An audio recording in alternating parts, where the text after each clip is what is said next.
about the biosimilar market, and the one company in focus has got to be Biocon. How is it that they're going to monetize the basket of biosimilars? How will biosimilars really pick up in the US geography? A lot of questions for none other than Kiran Mazumdar-Shaw, the CMD at Biocon, joining us on the show right now. Mr. Morning, good to have you on the show. For Biocon, we've seen the last 2 to 3 quarters that biosimilar monetization has started and is underway. Do you think that biosimilar monetization should intensify for Biocon in the coming months or the coming quarters for that matter?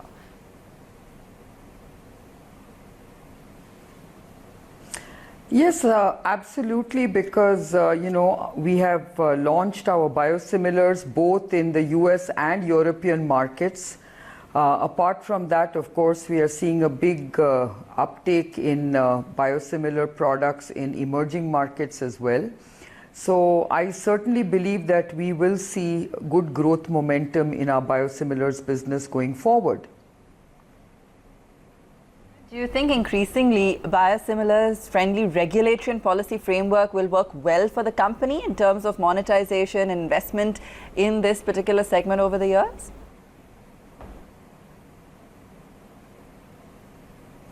Well, if you look at global health economics, I think there is a compelling need to focus on biosimilars from, the government's point of view, from patients' point of view. And I think it's, we are going through the same phase that generics went through in the early stages of their introduction. And I think in the next few years, I think you will see a very strong and robust growth momentum delivered by biosimilars. And what is important is that, at the moment, there are not too many players because of the, the deep investments that you need to make for developing biosimilars. And Biocon and Mylan are right up there in front, leading the way with a few others to carve this segment of biosimilars. So I, for one, feel very, very confident that our biosimilars business is going to really monetize good dividends for us. Morning, Mr. Nikunj also joining in. Now, if I look at the history of Indian generic, Indian companies and some Israeli companies, they got a clear runway for at least a decade, and after that only pricing challenges and new competition kicked in. Do you think a similar pattern could be at play for biosimilars as well, that pricing is here to stay, demand is here to stay, and a handful of companies will get a clear visibility for next 5 years at least? Yes, absolutely, because, it takes time to develop biosimilars. You can understand that it takes a very short time to develop generics, but there is a long runway required in terms of developing biosimilars because of the need for phase 3 clinical trials to demonstrate non-inferiority. So I think given that lag phase that most companies will have to catch up on, I think we have a much longer runway in terms of, having a sort of a secluded market for some of these players who have been early entrants to really have a good opportunity to realize and monetize their investments. Back to not only meet but perhaps beat your biosimilar guidance, if my numbers are right, it was $200 million.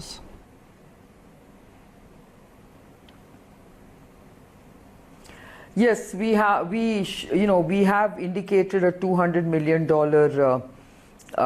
target, and we hope to get as close to that as possible. Your current cash flow, can you continue to invest in the biosimilar, because this is a business which has a lot of upfront investment and the monetization happens only after years? You are migrating towards biosimilar, but will your current cash flow ensure that you are adequately funded, or you'll have to raise capital, you'll have to take get some of your subsidiaries public?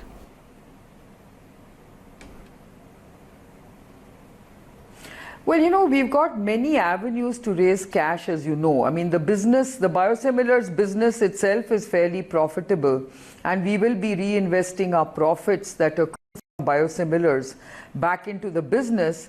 And if there is a need for us to ramp up some of our biosimilar development, we have many avenues to raise cash. For instance, we have our investments in Syngene, which we could basically divest to raise capital. We can actually, obviously, as you said, take our biologics business to the market for an IPO to raise capital. So I don't think money is going to be a constraint. And as you know, Biocon does not wish to be a highly leveraged company. So we will make sure that we have adequate cash to back these investments.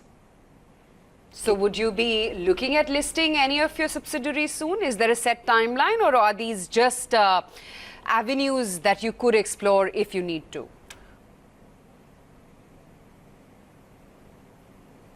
Well, there's no urgent need, but certainly we have indicated that our biologics business is something which we would like to list in the near future. Okay. Coming back to emerging markets as well, Kiran, and you've spoken earlier about how this is going to be a big growth segment for you, particularly on the biosimilar front. What's the kind of investment you're looking at to really drive this? Just share with us any other plans on that front as well.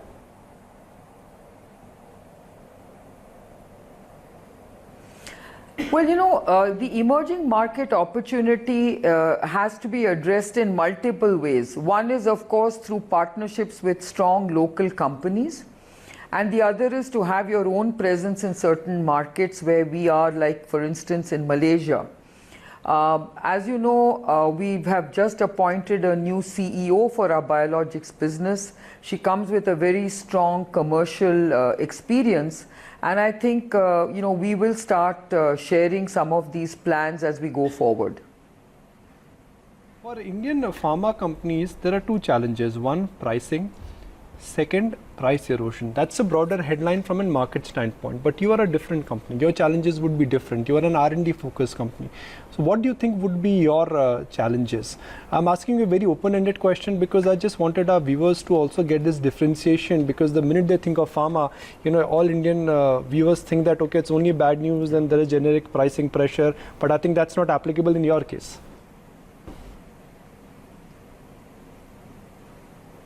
You're absolutely right, Nikunj. I think what we are looking at is definitely to make our R&D engine extremely efficient. I think now that we've actually delivered quite a few biosimilars to these regulated markets of US and Europe very successfully, I think we have a pretty good understanding of what it takes to develop biosimilars.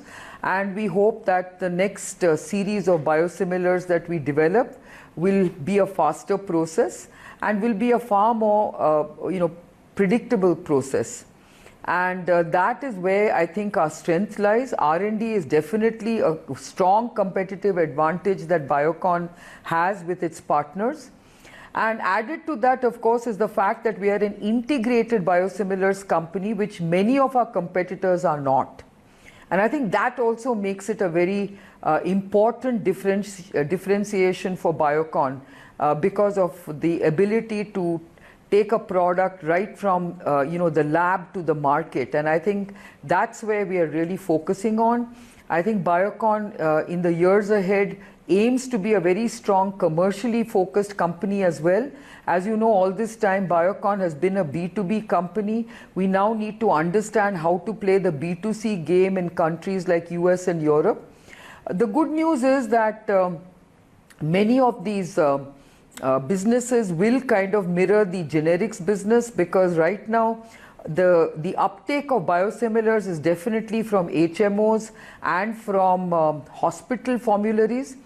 And that obviously means that the marketing approach has to be very different to a branded originator product, which requires a huge investment in terms of medical reps and detailing and what have you. So I think we have a very interesting opportunity to disrupt the markets.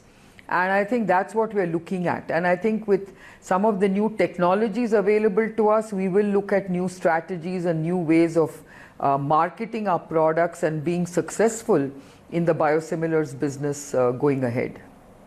Taking that point ahead, Kiran, and you've touched upon it, but you know, as you said, you're one of the few that's really making the most of the opportunity you see in the biosimilar market. You know, how would you perhaps go B2C? What are some of the avenues for you, particularly in overseas markets like the US? You know, whether it's with marketing agreements with domestic partners there, or you know, through other means, and also the kind of investment this will take. I mean, just take us through the kind of roadmap that you envision, even if it's long term.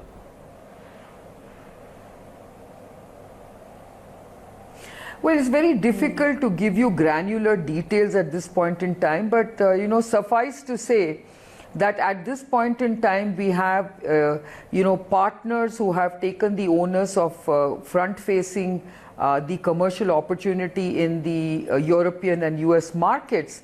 But I think there are opportunities for Biocon you know, in the near future to basically look at the market on its own. And I think that's what we will be focusing on. In a few years, we should have some good knowledge and good strategies in place to look at the opportunities. As you know, these are nascent days in terms of biosimilars.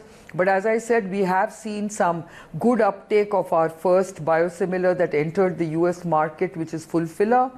And there has been a pretty good uptake. You know, many analysts have actually been impressed with the uptake of our Fulfilla by formularies, especially in hospitals and in HMO settings. So I think we are very confident that over the years, biosimilars will see a very strong uptake and acceptance in both US and European markets. The prediction is that in the next 3 years, some of these biosimilars should be, you know, seeing a 70% market share when it comes to biosimilars. So I think that's very heartening news. And I think Biocon, Mylan and Sandoz, its other partner, will certainly focus on how to maximize the you know, efficiencies and the competitive advantages that we enjoy as a fully integrated biosimilars company. Closing comments, Ms. Shaw. You know, for the longest time, you've always said that, look, don't look at Biocon on a quarterly basis. We are on a different growth orbit. We are R&D focused companies, and you know, it takes time to build an R&D focused company. Today it's 2000. I mean, right now it's 2019. Let's say if we are interacting on the same forum after 4 or 5 years, what could be the shape of Biocon? What do you think? How different do you think Biocon could be, both in terms of margins, product mix, biosimilar activity? Where is the company headed in the next 3, 4, 5 years?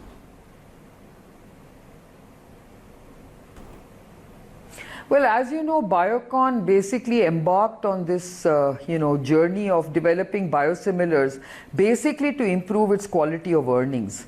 And I think that's the path we are on. We are very confident that we will improve our earnings, the quality of earnings.